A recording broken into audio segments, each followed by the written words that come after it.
Hey, what's going on YouTube? It's NeoNexus here, long time no see. I'm back at you with a regional top video. Yes, your boy NeoNexus finally, after years and years of playing this game competitively, has topped a regional.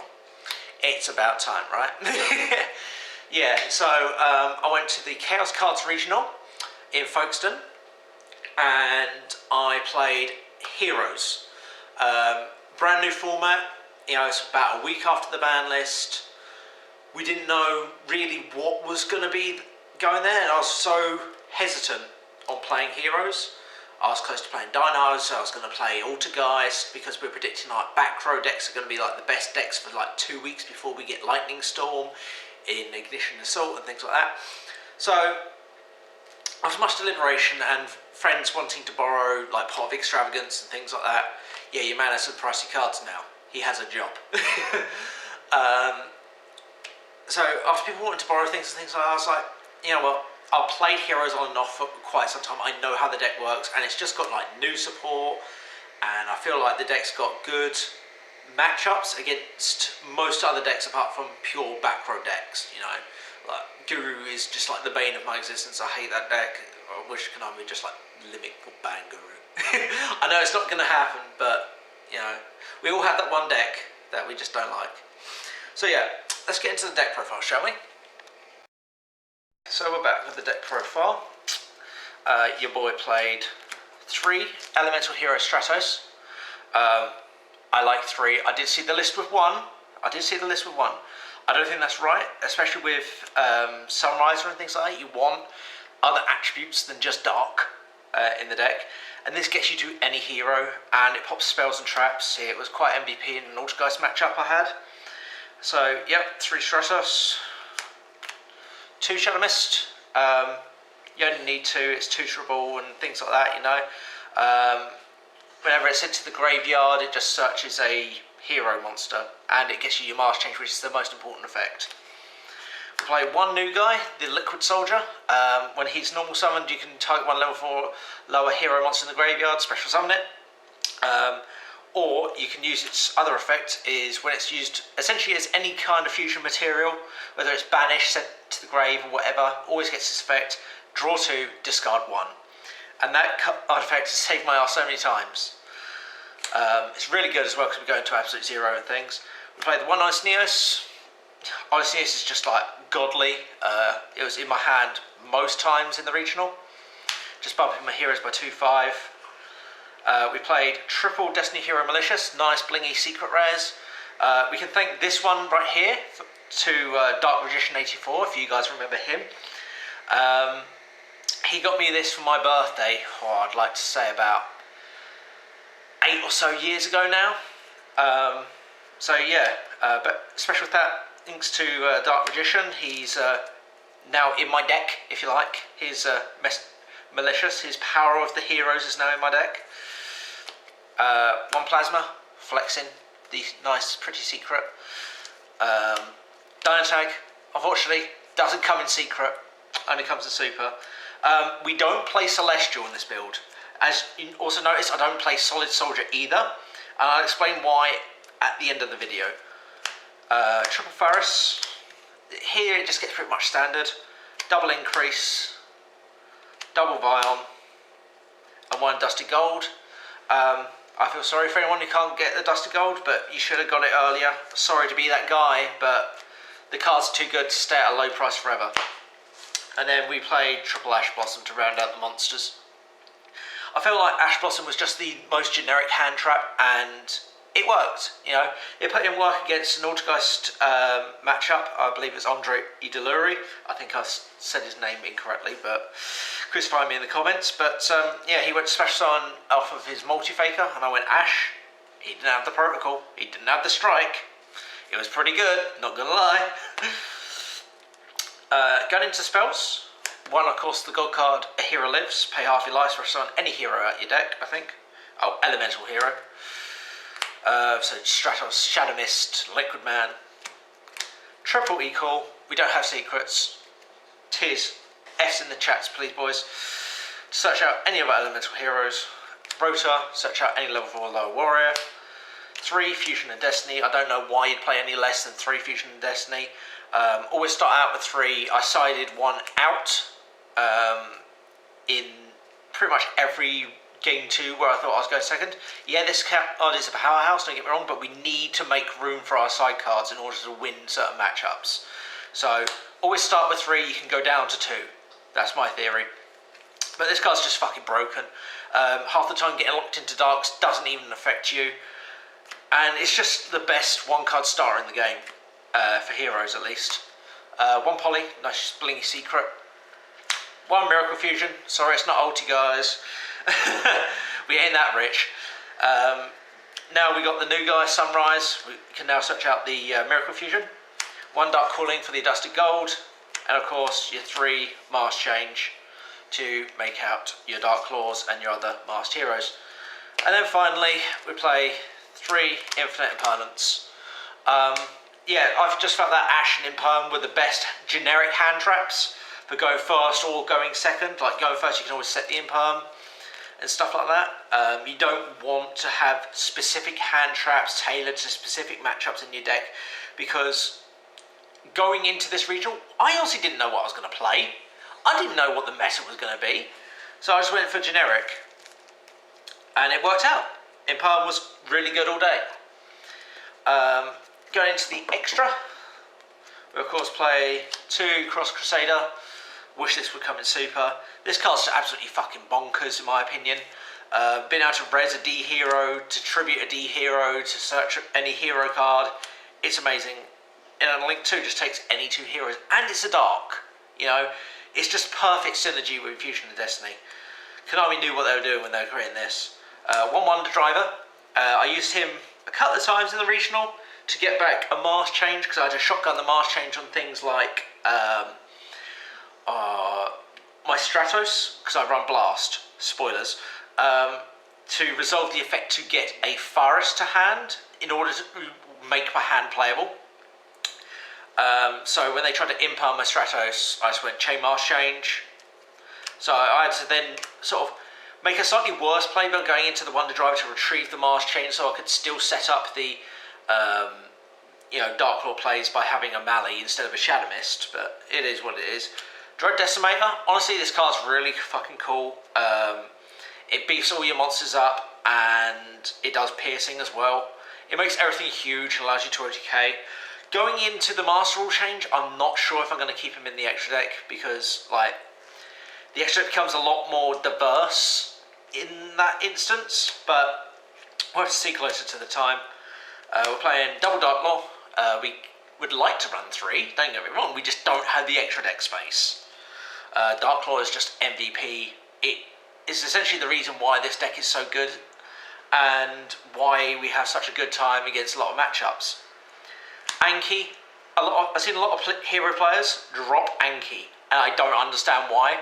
This card is fucking amazing. Yeah, you don't always want to go into the Anki, but he's there if you need him.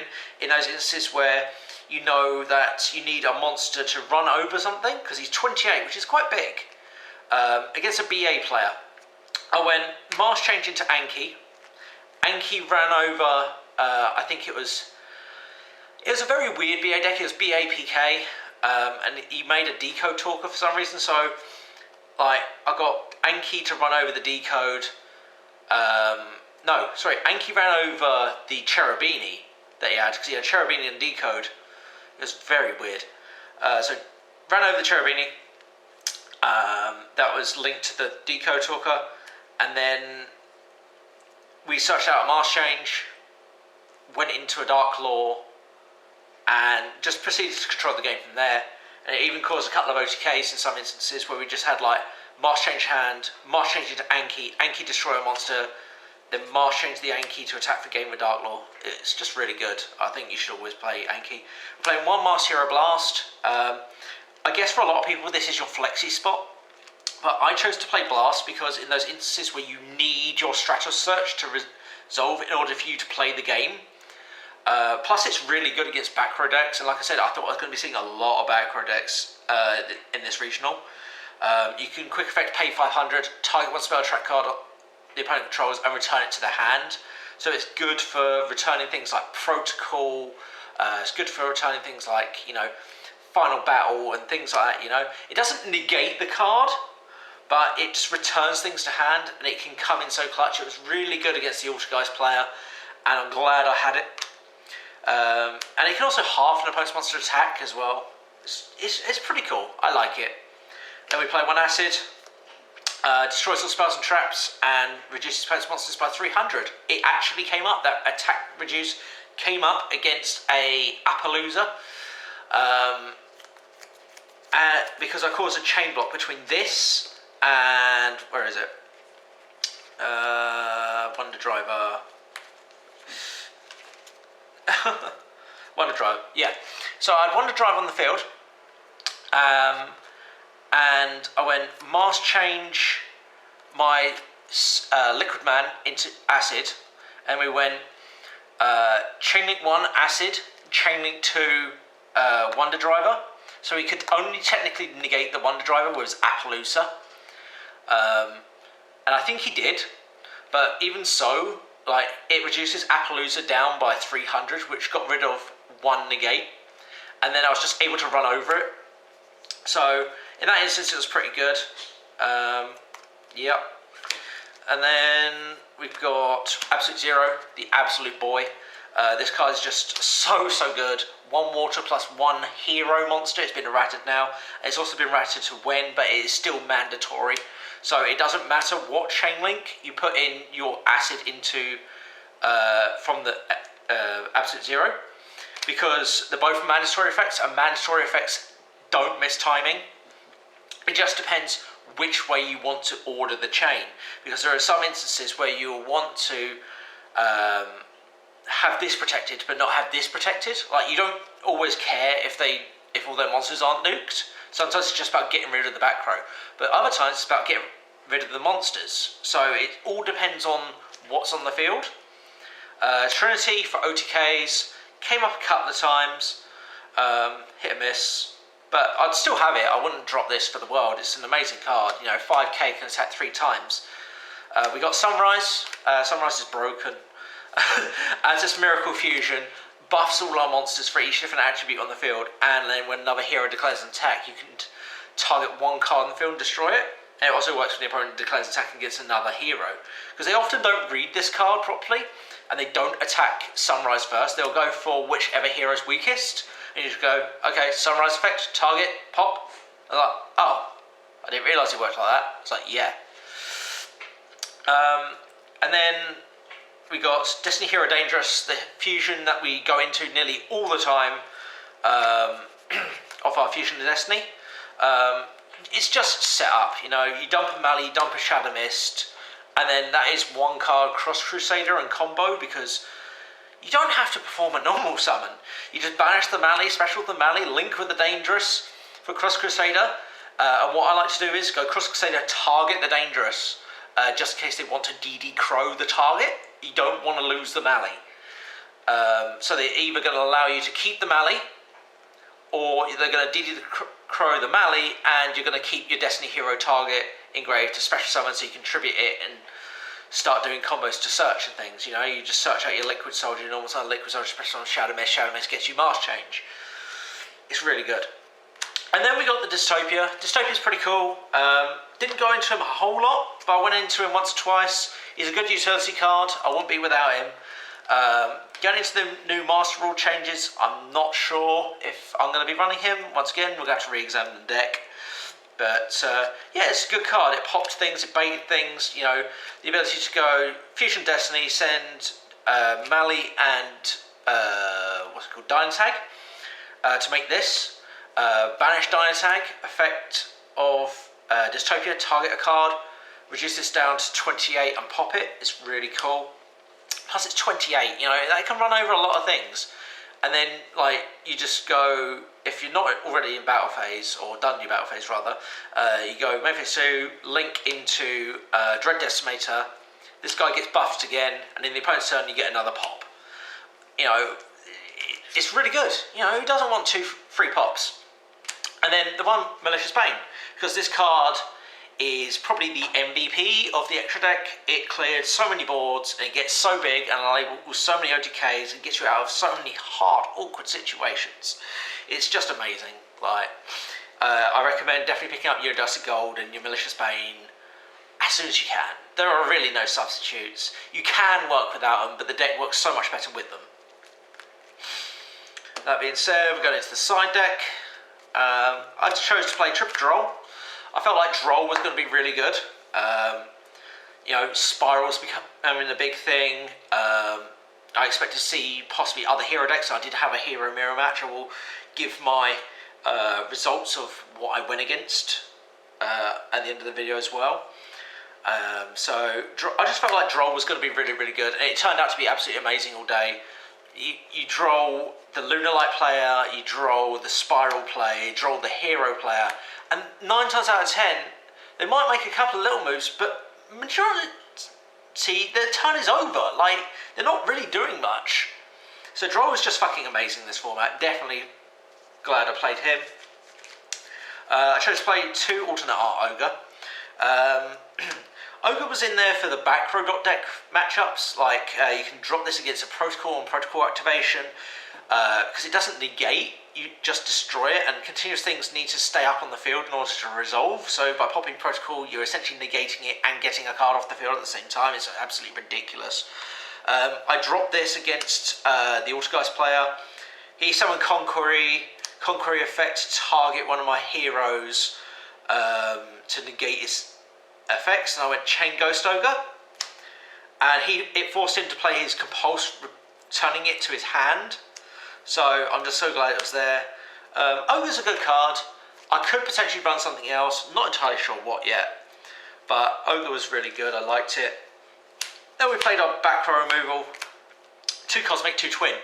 Like I said, I thought I was going against a lot of back row. I didn't actually go against many back row decks, to be fair.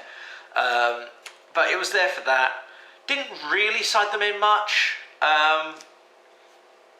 But it's there if you need it. You know, I think 4 is enough because I'm also playing other cards inside. We've got 3 Dark Ruler No More. This card is fucking insane, guys. Like, you're going second. You know you're going second. Side this in against Spiral or any other builder board dot deck. Like, this card's just really good because it allows you to break their board and then build your own. And then once you can control with Dark Law, like, a lot of decks are going to struggle, especially if they're builder board dot decks. They've committed so many resources into making that board. And it's also the same reason why I run Evenly Matched. You know, this is good back row removal. This is good, like, monster removal. It's a bait. Yeah, we give up our battle phase, but what do we care if we don't have a battle phase if we can set up our field with Dark Law, you know? This is what I'm saying in the hero group. Yes, you may not be able to OTK, but if you can set up your field and you can control the field with Plasma, with Dark Law, Malicious Bane, things like that, you know, Dystopia, you don't really care if you can't kill them. Sometimes it's more about advantage than it is life points, because unless you're going into time, life points don't really matter. So I'd rather control. So yeah, guys, that's my deck. I came 7th place out of 106 people. 7th. It's my first regional top ever. I'm really proud of myself. Got this delicious, awesome, amazing, beautiful IP Masquerena mat. So to explain some of the reasoning why I didn't run Solid Soldier, I don't feel that Solid Soldier is that good in the deck. Not anymore. Not now we got Liquid Soldier, because I just feel that Liquid Soldier just does the job better. Yeah, you can attempt to special summon a Stratos or a Shadow Mist out your hand, and you can do things with that. But if it gets impermed or veiled or something like that, you know, you're not doing much. Now, same could be said for Liquid Soldier, but at the end of the day, he's a water, and we can make absolute zero with him. We can make acid with him. You know, what we're making with Solid Soldier, we're making Dian, and we're making Gaia. You know, they're not as good anymore. Dian has to run a monster over by battle to special something from the graveyard, I think. I do have it in my folder somewhere. And I just don't feel like it's that good, you know. Yeah, there are niche situations where fusing with it on the field to revive the Shadow Mist out the grave to get search for the Mars change it's pretty nice, don't get me wrong. But I just feel like it's a brick, you know. You don't really want to see the Solid Soldier. I'd much rather have them negate my Liquid Soldier or my Stratos or something. I'd rather have them negate that than a Solid Soldier, because I just feel like, you know, Solid Soldier's on 13. Alright, this is on 14, so there's a 100 difference, but the fact that we can make better things out of the extra deck with this, you know, and Stratos is 18, you know, and we can circumvent the whole, oh, if you special summon Stratos off of Solid Soldier, you can pop one back row. We can circumvent that by bring back Mali, normal summon Stratos, pop one back row. You know, there are ways and means around it, and I just don't think that Solid Soldier's that good. A reason why I cut Celestial from the Destiny Hero package is because it's a brick card, quite honestly. Celestial doesn't really do anything. You can't banish it from grave and a D Hero the turn it's sent to the graveyard to draw 2. You have to wait a turn, and you have to have no cards in hand as well. So that's pretty awkward. You never want to be in the position where you don't have any hand advantage, really. You always want something to summon, to search, or whatever. You always want something to play. If you've got 0 cards in hand, like, unless you're in an absolutely field-dominating position, you're probably going to lose that game, to be honest. Because hand control and hand advantage, I feel like are 2/3 of this game, you know. Your hand and your field advantage, they're the most prominent. If you don't have one, you should have the other. If you don't have either, you're probably losing. Celestial, you can normal summon it, and you can attack and like pop a face-up spell. But, you know, Stratos pops back row anyway. And it's non-targeting, unlike Celestial, which targets. And I'd rather just not have the dead Celestial in hand. Yeah, there are times I wish I had the extra D Hero in deck, just for the Fusion of Destiny to be able to make a Dystopia, or to be able to use Fusion of Destiny a second time. But I'm quite happy with just these these 3. Because, like, Plasma is just really good, but there's not always going to be a situation where he's needed. You know, if I need to send 2 D Heroes and I've already got a Mali in hand, I'm fine sending these 2. You know, I can work around not having Plasma. Plasma has to eat up 3 summons. So unless you're making special provision for it, I don't feel like it's that big of a loss when you have to use it for Fusion of Destiny to make Dystopia. You know, so yeah, that's my reasoning on not playing Celestial. It's a brick. This deck is exactly 40 cards, and that's one of the reasons why I didn't want to run Solid Soldier and Celestial, because I wanted to reduce the amount of brick cards.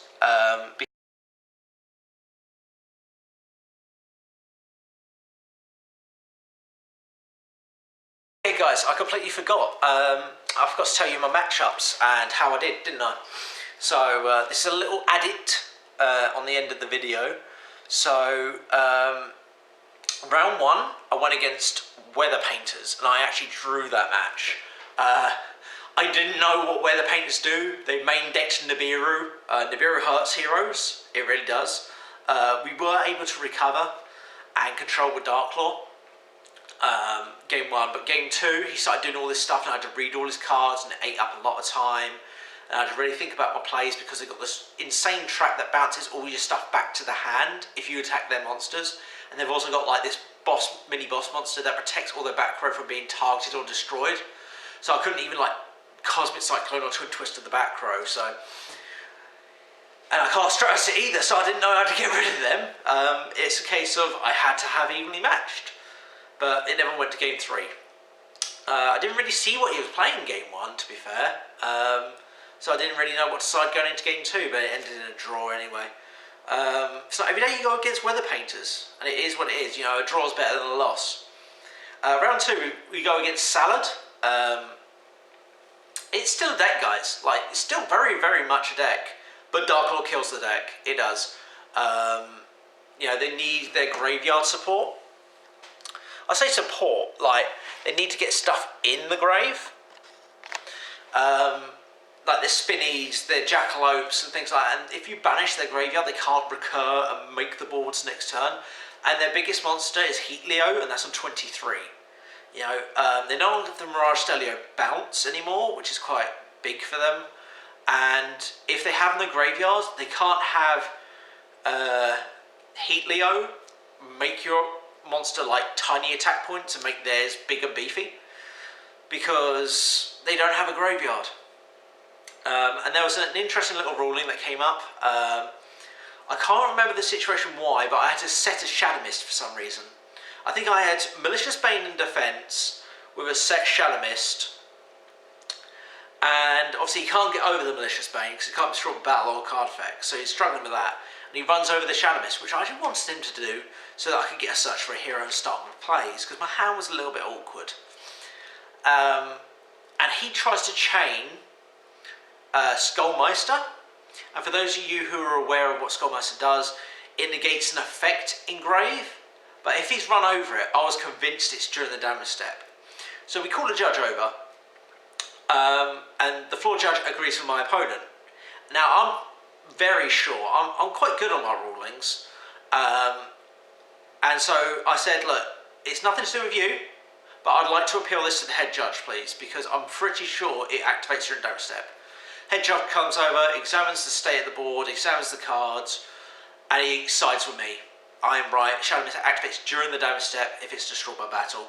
And I won the match. So I won Salad 2-0. Then round 3, we went against Trains. And we lost, boys. We lost hard. Like, we lost 2-0. The guy was main decking Droll. And he drolled me games 1 and 2. And if we get drolled, our turn is kind of over. If we got a bunch of searchy things in hand. And then like Derricrane, it's not a once per turn pop as well, so that was rather annoying.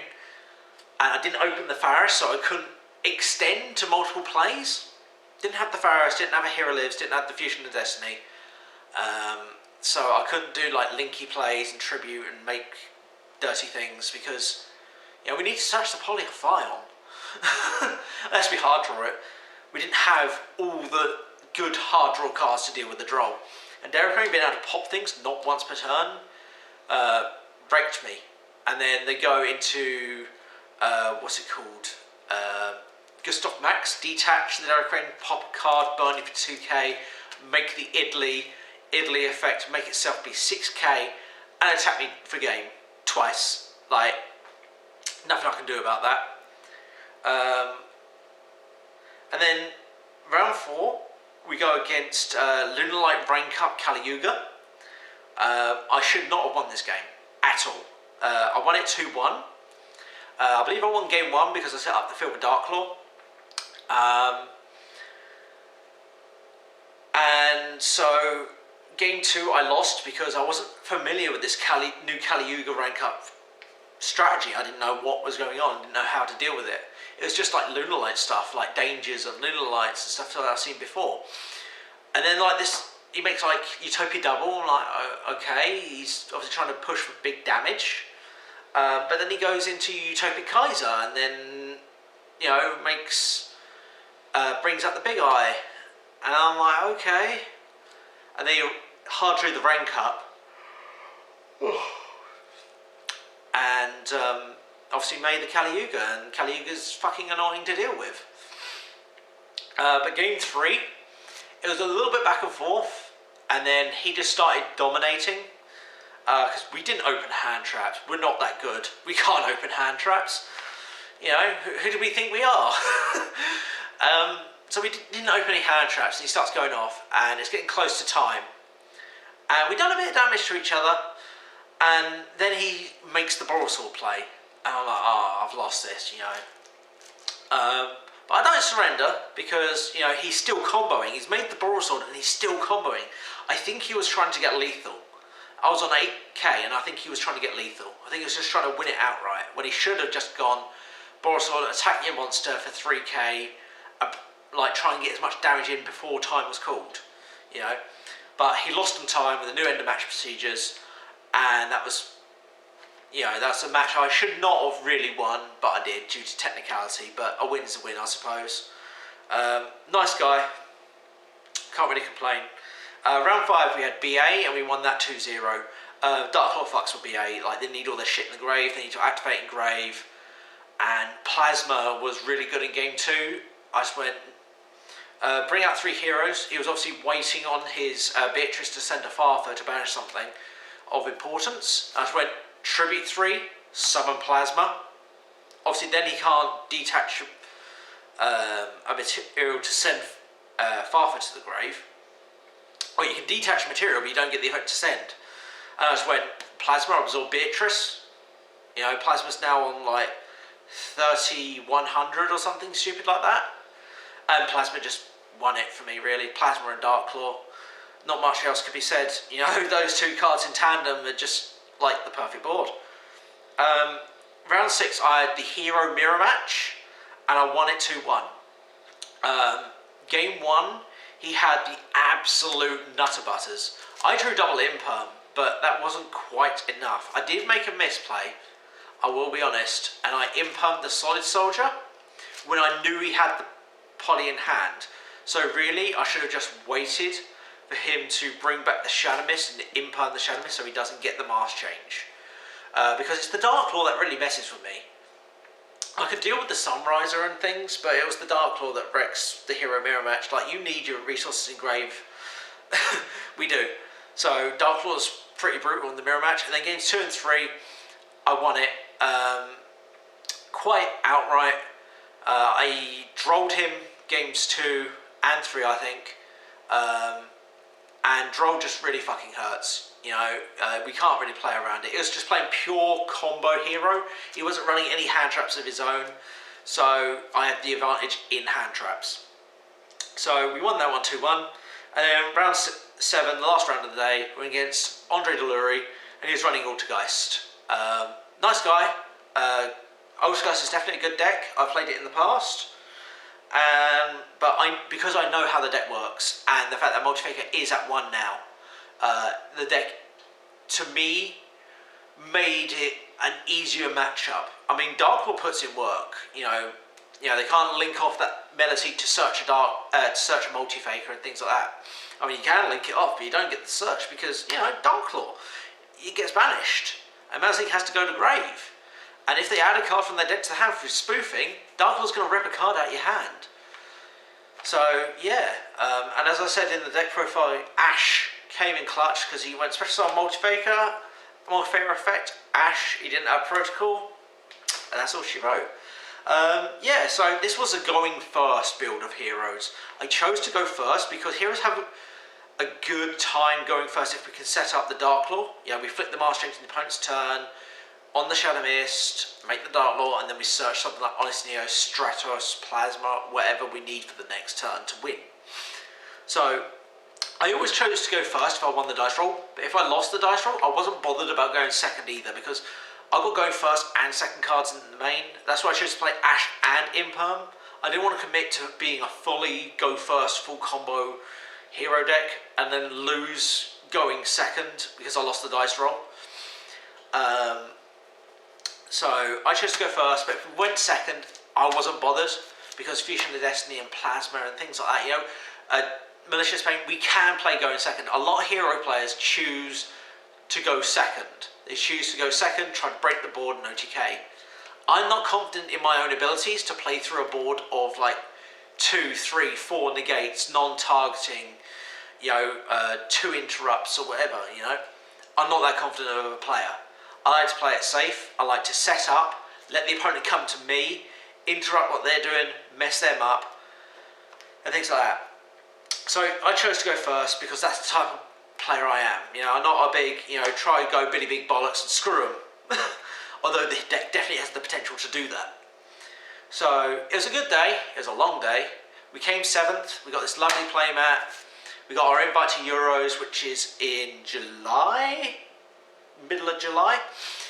Hopefully we'll be going with some friends, and hopefully you'll get a vlog of me on my way to Euros and at Euros and a tournament report from Euros. So yeah, but we'll have UK Nationals before then. I'll probably make a video around that time as well. So yeah, that's it. This video is going to be mega long. I've got loads of editing to do. Neonex is signing out. Peace.